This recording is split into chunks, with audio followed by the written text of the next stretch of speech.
Most companies do not fail in dramatic crashes. They fail quietly, gradually, almost imperceptibly. Not because of incompetence, nor bad luck. The organizations that collapse are often profitable, respected, and structured.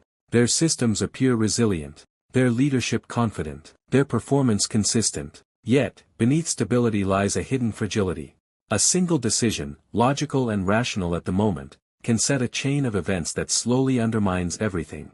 Today, we examine how such decisions, subtle, silent, but strategic, can destroy companies from within. Every executive knows risk. Every board reviews reports. Yet even the best-intentioned decisions carry unseen consequences.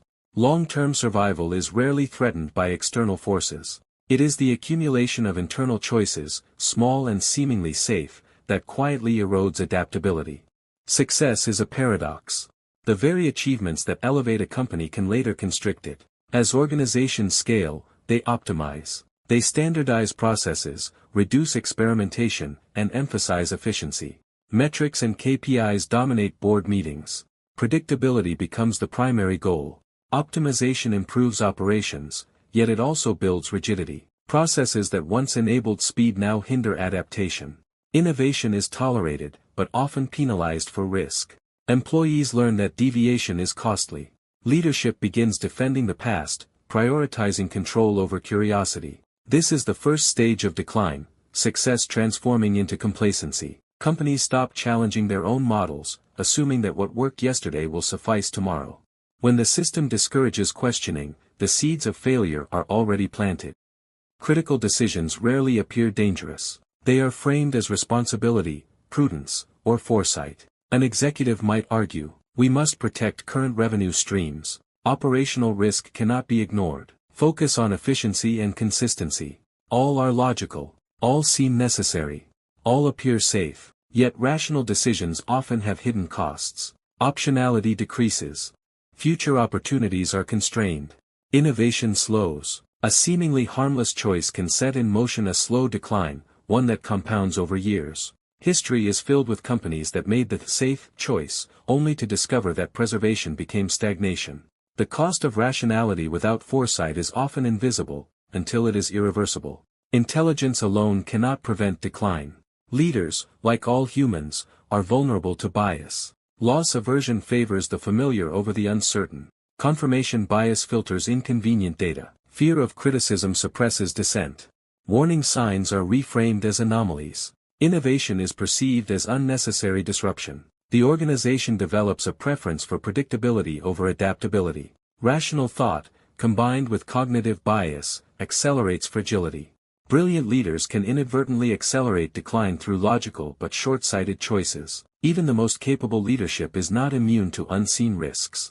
Culture is the invisible force that either enables or disables a company. High performers disengage. Middle management begins defending processes instead of outcomes. Risk-taking diminishes. Honest feedback disappears. Meetings shift from insight to alignment. Metrics replace judgment. Compliance replaces initiative. The company remains functional. Yet its strategic agility erodes silently. Culture can mask problems for years, making decline invisible until critical mass is reached. Markets evolve unpredictably. Customer expectations shift. Technology adoption accelerates. New competitors emerge, unburdened by legacy constraints. Rigid organizations respond linearly to nonlinear change.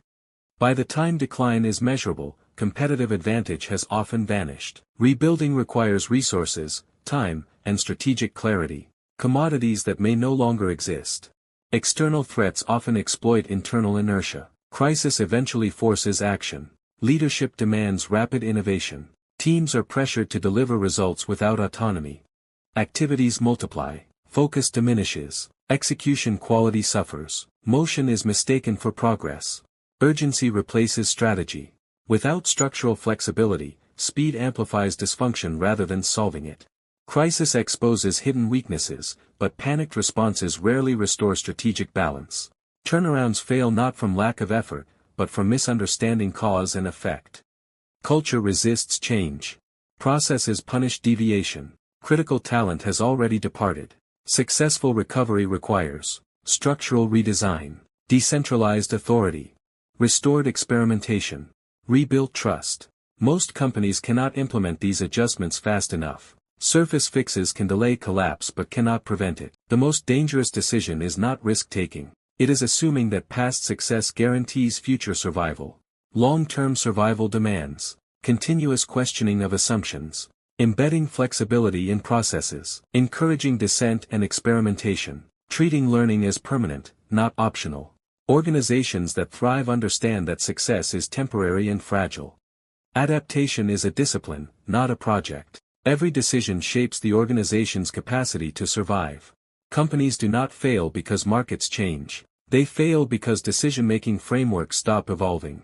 The future belongs to organizations that treat success as temporary, and learning as permanent. Every executive decision, every cultural norm, every operational choice, either strengthens resilience or accelerates fragility. The story of corporate decline is not dramatic, it is analytical, invisible, and inevitable if ignored. The companies that endure are those that question, adapt, and learn continuously, silently, rigorously, and without spectacle.